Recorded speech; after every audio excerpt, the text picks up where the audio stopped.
2 to the power of x plus 4 to the power of x plus 8 to the power of x, this is equal to 39.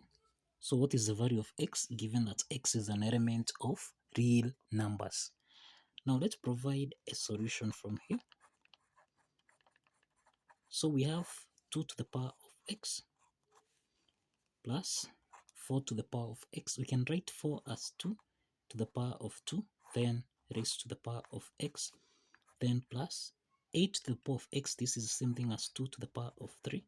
This is raised to the power of x. This is equal to 39.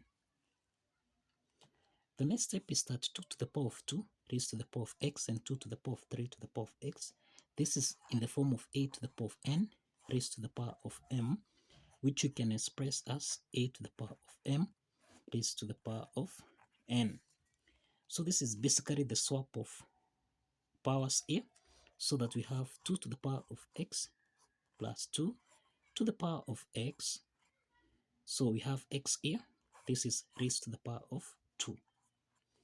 Then plus 2 to the power of x raised to the power of 3. This is equal to 39. 2 to the power of x is common, so this means we can let 2 to the power of x be equal to k. So let's express this equation in terms of k. So we have k plus k to the power of 2 plus k to the power of 3. This is equal to 39. So we have k to the power of 3 plus k to the power of 2 plus k.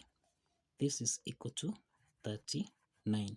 So let's take 39 on the left hand side, so that now we have k to the power of 3 plus k to the power of 2 plus k, subtract 39. This is equal to 0.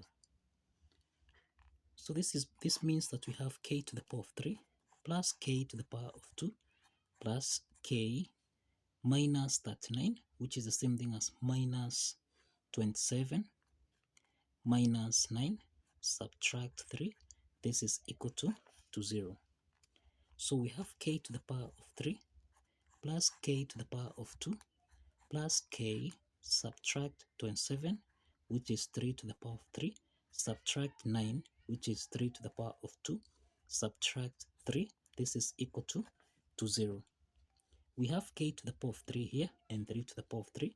So this is k to the power of 3, subtract 3 to the power of 3, then plus k to the power of 2, subtract 3 to the power of 2, then plus k minus 3.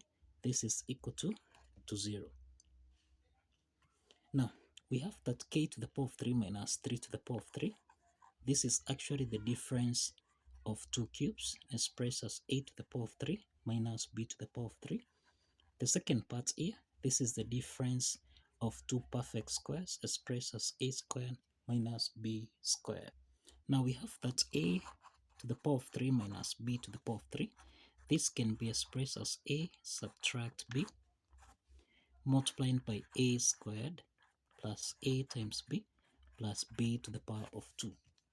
So this is to mean that k to the power of 3 subtract 3 to the power of 3.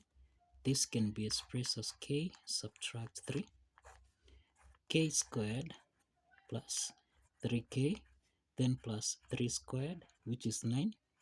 Let's call this as the first part. The second part is the difference of two perfect squares expressed as a squared minus b squared, which you can express as a plus b. This is multiplied by a subtract b.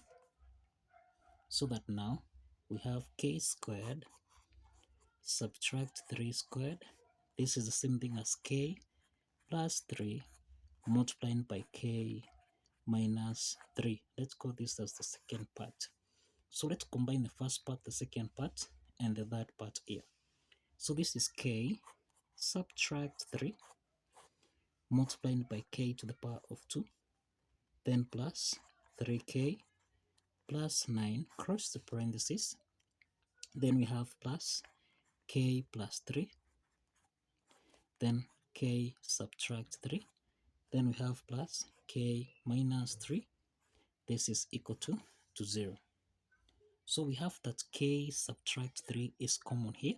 So we can factor out k subtract 3 so that we have k to the power of 2 plus 3k plus 9, then plus k plus 3, then plus 1.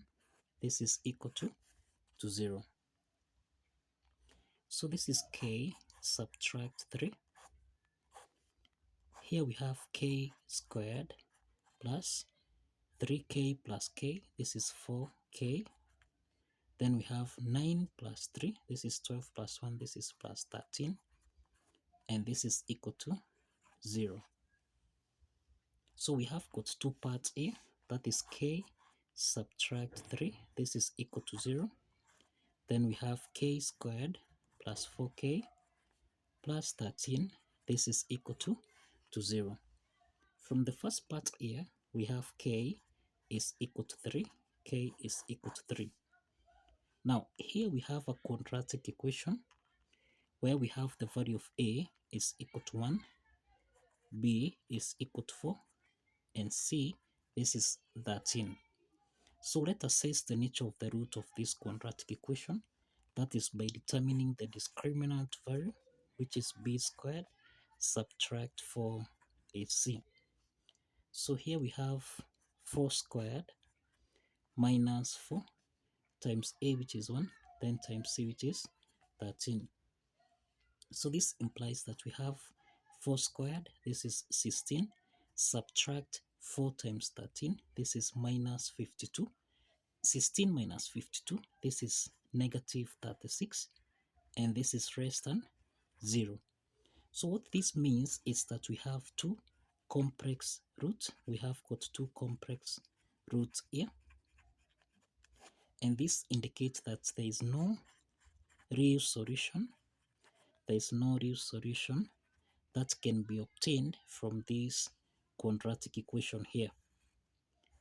And given that we have x is a member of real numbers, so this means that this quadratic equation here is rejected. This quadratic equation is rejected. So now let's focus on k, which is equal to 3. Now since we have k is equal to 3, and if you recall, we understand that we let 2 to the power of x be equal to k. So this is to mean that 2 to the power of x, this is equal to 3. To solve for x here, let's introduce logarithm on both sides. We have log 2 to the power of x. This is equal to log 3. Log 2 to the power of x, this is in the form of log a to the power of b, which we can express as b log a. So let's apply this power log property so that log 2 to the power of x becomes x log 2. This is equal to log 3. So let's divide by log 2 on both sides.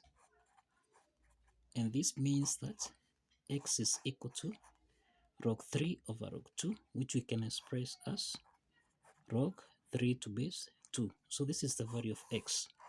This is the value of x. So let's check if this value of x here satisfies the equation. So we have 2 raised to the power of x plus 4 raised to the power of x plus 8 raised to the power of x. This is supposed to give us a value of 39.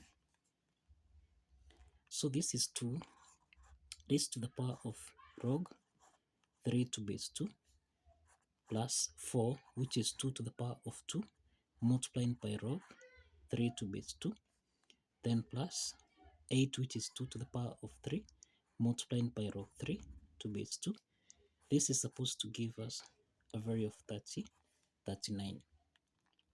So this is 2 raised to the power of log 3 to base 2 plus 2 raised to the power of, now we have that 2 is a power, so this means we have log 3 raised to the power of 2 to base 2, then plus 2 raised to the power of 3 is a power also, so this is log 3 raised to the power of 3, then to base 2, This should give us a value of 39. The next step is that we have a raised to the power of log b to base a. This should give us a value of b. So we have that 2 to the power of log 3 to base 2. Applying this logarithm property, this means that 2 to the power of log 3 to base 2, this will give us a value of 3 plus 2 to the power of log 3 squared to base 2. This will give us a value of 3 squared, then plus 2 to the power of log 3 to the power of 3 to base 2. This will give us a value of 3 to the power of 3, and this should be equal to 39. So this is 3 plus 3 squared, this is 9, plus 3 to the power of 3, this is 27. This should be equal to 39. So let's check if this is true. 3 plus 9, this is 12. 12 plus 27, this is equal to 39. So this is equal to 39. So the left hand side is equal to the right hand side. And this affirms that the value of x is equal to log 3 to base 2. This satisfies the equation. Now, if it is your first time you come across videos from this channel, kindly like and subscribe and also share. Thank you for watching. If you have alternative solution method, kindly showcase in the comment section. See you in the next video. Thank you for watching.